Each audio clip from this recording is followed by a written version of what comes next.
উচ্চ মাধ্যমিক পরীক্ষার জন্য শুভেচ্ছা রইল। পি ব্লক এলিমেন্টসের আমরা সাজেশন চেয়েছিলাম 11th আওয়ার, তাও আমি একটু বলি যে পি ব্লক কী কী পড়তে হবে।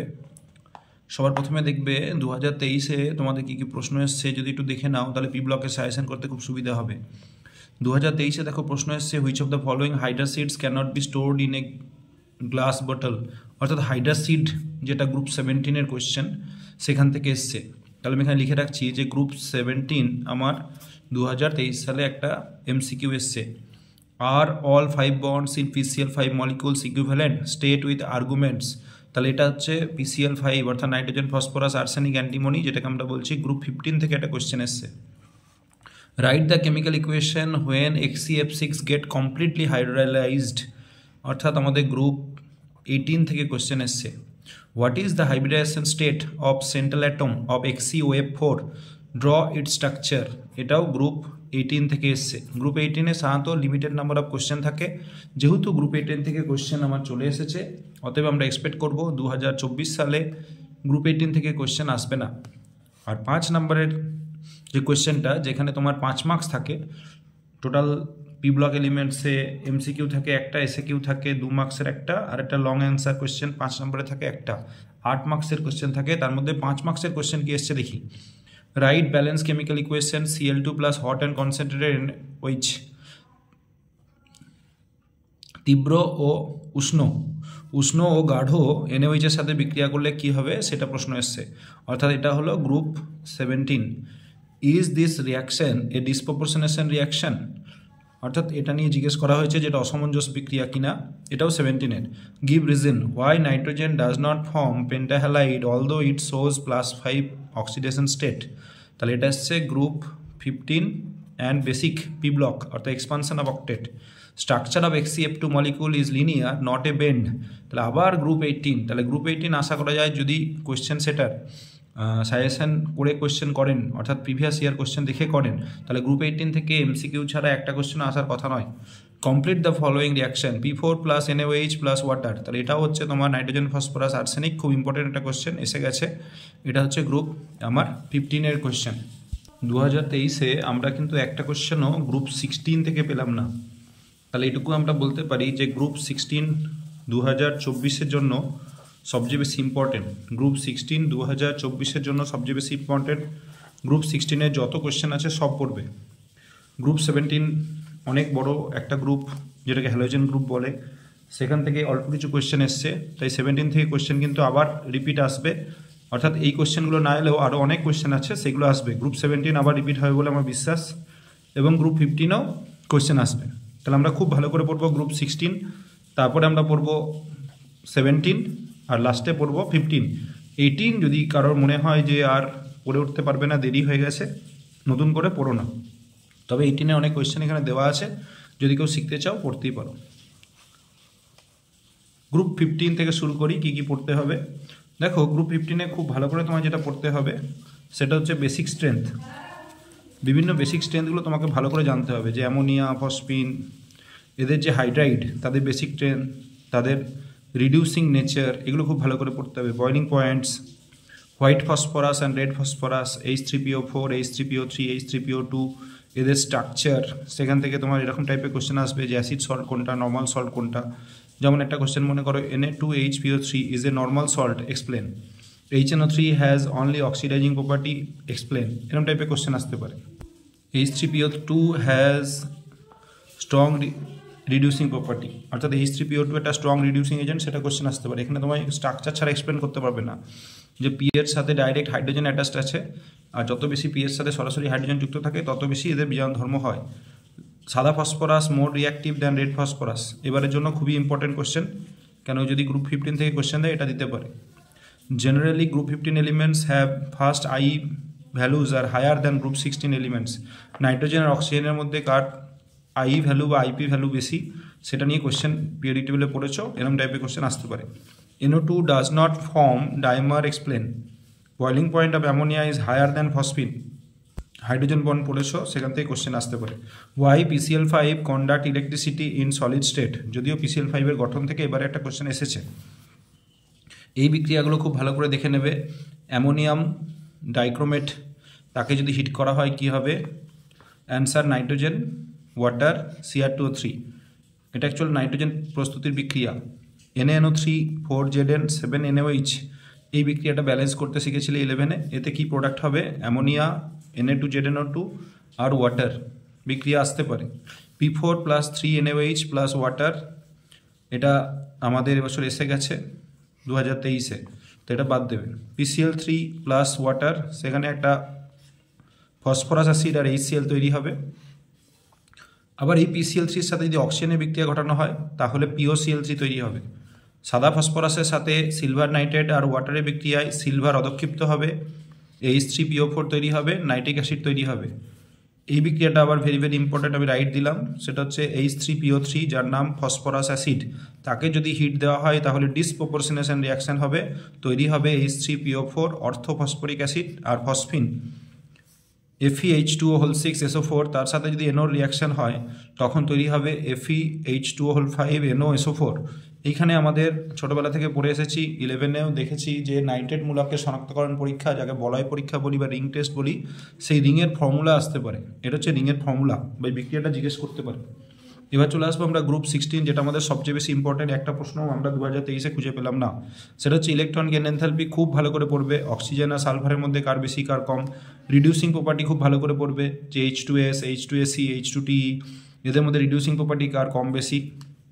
স্ট্রাকচার পড়তে হবে SO2, SO3, O3, SO4-, double minus, H2SO3, H2SO4, H2SO5, H2S2O8, এটাকে বলে মার্শালস অ্যাসিড, একে বলে ক্যারোজ অ্যাসিড আর ওলিয়াম। এদের স্ট্রাকচারগুলো পড়তে হবে। স্ট্রাকচারগুলো স্টাডি মেটেরিয়াল দেওয়া আছে, তখন দেখে নিতে পারো। Bleaching action of SO2, oxidising property of H2SO4, oxidising and reducing property of SO2, যেটা হাইলাইটার দিচ্ছি, very important. Tailing of mercury, এটাও একবার এসেছিল, খুব important question. Mixed oxide, neutral oxide, এক্সাম্পলও একবার জিজ্ঞেস করা হয়েছিল, এগুলো বেশি করে করবে। নেস্টলার বিকারক কি, খুব ইম্পর্টেন্ট, এটি কী কাজে লাগে। SF6 অস্তিত্ব আছে কিন্তু H6-এর অস্তিত্ব নেই, খুব ভালো করে পড়বে, এটা খুব ইম্পর্টেন্ট। সালফারের কোনো রূপভেদ, সালফারের কোন রূপভেদকে ফ্লাওয়ার অফ সালফার বলে, দেখে নেবে কোন অ্যালোট্রপটাকে ফ্লাওয়ার অফ সালফার বলে।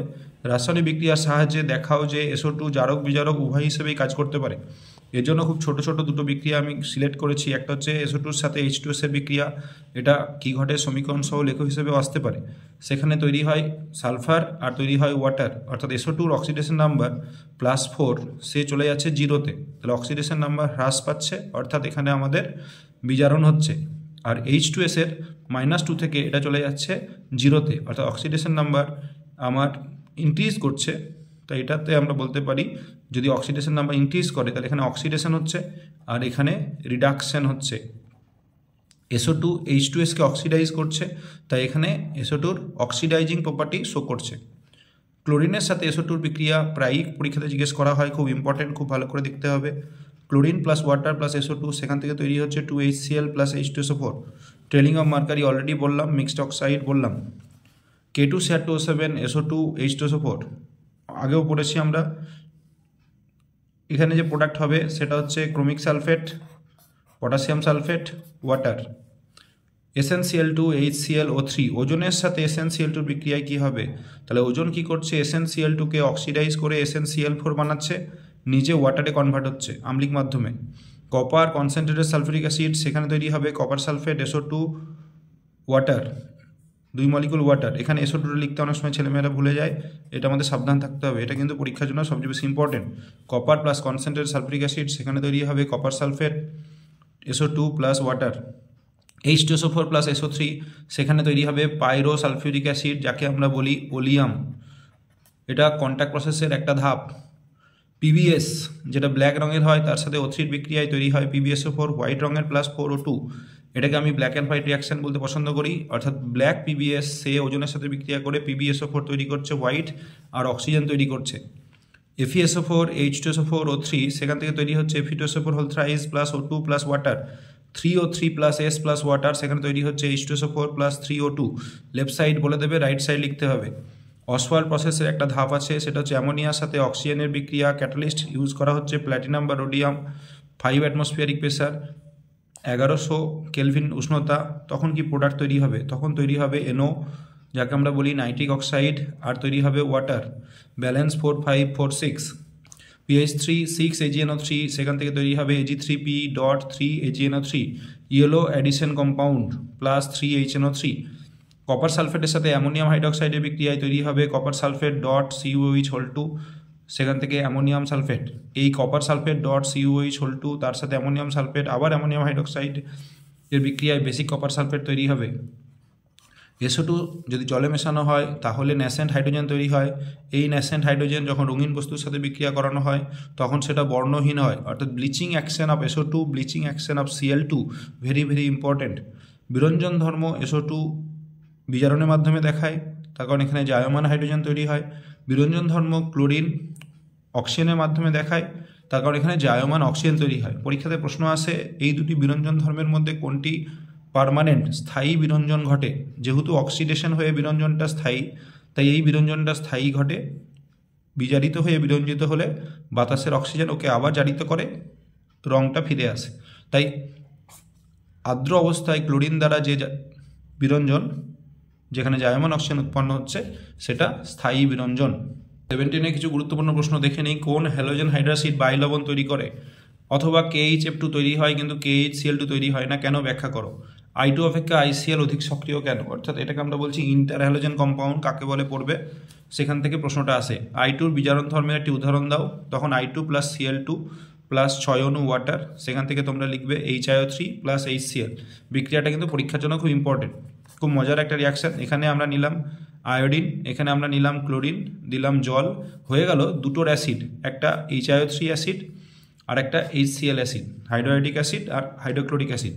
ইন্টারহ্যালোজেন কম্পাউন্ডস আর মোর রিঅ্যাক্টিভ দ্যান হ্যালোজেন্স, এরকম জিজ্ঞেস করতে পারে। বা I2 অপেক্ষা ICl অধিক সক্রিয় কেন জিজ্ঞেস করতে পারে। HFকে কাঁচের পাত্রে রাখা যায় না কেন? 2023-এ যদিও MCQ কোশ্চেনে চলে এসছে। BrF5 এর গঠন আঁকো, HClO4 এর গঠন আঁকো, খুব important. Electron gain enthalpy of fluorine is less than chlorine. Electron আসক্তি গ্রুপ 16-এর আসতে পারে, গ্রুপ 17-এর আসতে পারে। 16-এ এলে অক্সিজেন সালফার, 17-এ এলে fluorine chlorine. Very very important একটা প্রশ্ন, সেটা হলো HBr এবং HI cannot be prepared by treating bromide and iodide salts respectively with sulphuric acid, why? এই অ্যান্সারগুলো দেখবে গ্রুপ 17-এর ভিডিও দেওয়া আছে, স্টাডি মেটেরিয়াল, সেখানে এগুলো ব্যাখ্যা করা আছে, বোঝানো আছে। যদি কেউ খুঁজে না পাও চাইলে দেখতে পারো। F is called super halogen, why? ফ্লুরিনকে সুপার হ্যালোজেন বলে কেন পড়বে? Give example of pseudo halides and pseudo halogen, যদি একটু কঠিন কোশ্চেন আসে তখন আসতে পারে, এটাও দেখবে ভিডিওতে দেওয়া আছে। Arrange according to acidic strength of oxo acids of chlorine, খুব ইম্পর্টেন্ট। ক্লোরিনের যে অক্সি অ্যাসিডসগুলো আছে তাদের আম্লিকতা অনুসারে সাজাও। এখানে মনে রাখবে যত বেশি অক্সিজেন তত বেশি আম্লিক, বা যত বেশি জারণ সংখ্যা তত বেশি আম্লিক। জারণ সংখ্যাগুলো আস্তে আস্তে +1 +3 +5 +7 এরকমভাবে বিজোড় সংখ্যায় বেড়ে বেড়ে যাচ্ছে। Why halogens are colour, halogen রঙিন যৌগ তৈরি করে কেন? What is etching of glass, এটা HF-এর থেকে কোশ্চেন, এটাও খুব ইম্পর্টেন্ট। কিছু ইম্পর্টেন্ট রিয়াকশান দেখে নিই। ব্রোমিনের সাথে SO2 বিক্রিয়ায় HBr আর H2SO4 তৈরি হয়। এরকমই আমরা একটা বিক্রিয়া পেয়েছিলাম যেখানে আয়োডিনের সাথে ক্লোরিনের বিক্রিয়ায় HiO3 HCl তৈরি হয়।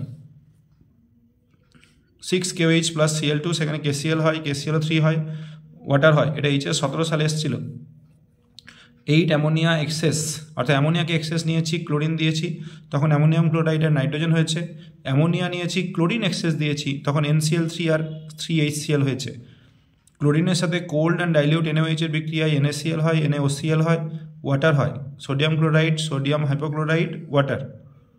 আর ক্লোরিনের সাথে হট অ্যান্ড কনসেন্ট্রেটেড NaOH এর বিক্রিয়া, এটা 2023-এ এসে গেছে, HS 2023, এবছর হয়তো আসবে না। তাহলে তৈরি হয় NaCl, NaClO3 প্লাস 3 ওয়াটার। আর অল্প কটা রিয়াকশান হলেই আমাদের সাজেশনের ম্যাক্সিমাম শেষ। 3HCl প্লাস নাইট্রিক অ্যাসিড, যেটাকে অ্যাকোয়ারিজিয়া বলি, ছোটোবেলায় পড়েছি। নাইট্রোসিল ক্লোরাইড, ক্লোরিন, জল উৎপন্ন হয়। K4 পটাশিয়াম ফেরোসায়ানাইড, তার সাথে ক্লোরিন বিক্রিয়া করে potassium ferricyanide, K3 plus 2 KCl হয়। আবার এই একই রিয়াকশান অনেক কবার আমরা পড়ছি, সেটা হচ্ছে I2 প্লাস Cl2 ওয়াটার, সেখান থেকে HiO3 plus 10 HCl, very very important. KMnO4 সাথে HCl বিক্রিয়ায় কী হয়, এগুলো তোমরা মনে রাখতে পারো। যখনই HCl এর সাথে কোনো অক্সিডাইজিং এজেন্টের বিক্রিয়া হবে তখন অক্সিডাইজিং এজেন্টের যতগুলো মেটাল থাকবে প্রত্যেকটা ক্লোরাইড হবে। তাহলে KCl হলো, MnCl2 হলো, আর ক্লোরিন উৎপন্ন হবে, আর জল হবে। যদি এটা K2Cr2O7 হতো তাহলে Cr এর ক্লোরাইড, পটাশিয়ামের ক্লোরাইড, ক্লোরিন, জল। যদি PbO2 হতো, লেডের ক্লোরাইড, ক্লোরিন জল, এরকমভাবে মনে রাখতে পারো। I2O5 এর সাথে CO বিক্রিয়ায় I2 আর 5CO2 হয়, যেটা ডিট বিক্রিয়া বলে। সামান্য কার্বন মনোক্সাইড বাতাসে থাকলেও সেটা শনাক্ত হয়ে যায়। NaBr এর সাথে H2SO4 বিক্রিয়ায় Na2SO4 Br2 SO2 2 ওয়াটার উৎপন্ন হয়। এখানে HBr উৎপন্ন হয় না, Br2 হয়। Na2SO3 সোডিয়াম সালফাইড, তার সাথে ক্লোরিনের বিক্রিয়ায় সোডিয়াম সালফেট তৈরি হয় প্লাস HCl হয়। এসে গেলে কিন্তু হট করে খেয়াল করবে না, কারণ সালফাইড খুব একটা তোমরা পড়ো না। ক্লোরিনের সাথে ফ্লোরিনের বিক্রিয়ায় ইন্ট্রাহ্যালোজেন কম্পাউন্ড তৈরি হয়। এগুলো মোটামুটি রইলো। এই জিনিসগুলো যদি কভার করে নিতে পারো, আশা করা যায় তোমরা পি ব্লক এলিমেন্টসে 8-এর মধ্যে 6 তো শিওর পেয়ে যাওয়ার কথা। বাট এখন লাস্ট মুহূর্তে ভেবে লাভ নেই, আসবে না আসবে, শুধু এই কথাটাই ভাবো, যেহেতু তোমাদের টোটাল 7 লাখের আশপাশে ছেলেমেয়ে পরীক্ষা দিচ্ছে, অতএব কোয়েশ্চেন খুব একটা ঘুরিয়ে হবে না। যারা মোটামুটি পড়েছো সেই জায়গা থেকেই কোয়েশ্চেন আসবে এবং পরীক্ষা তোমাদের ভালোই হবে। Best of luck for your exam.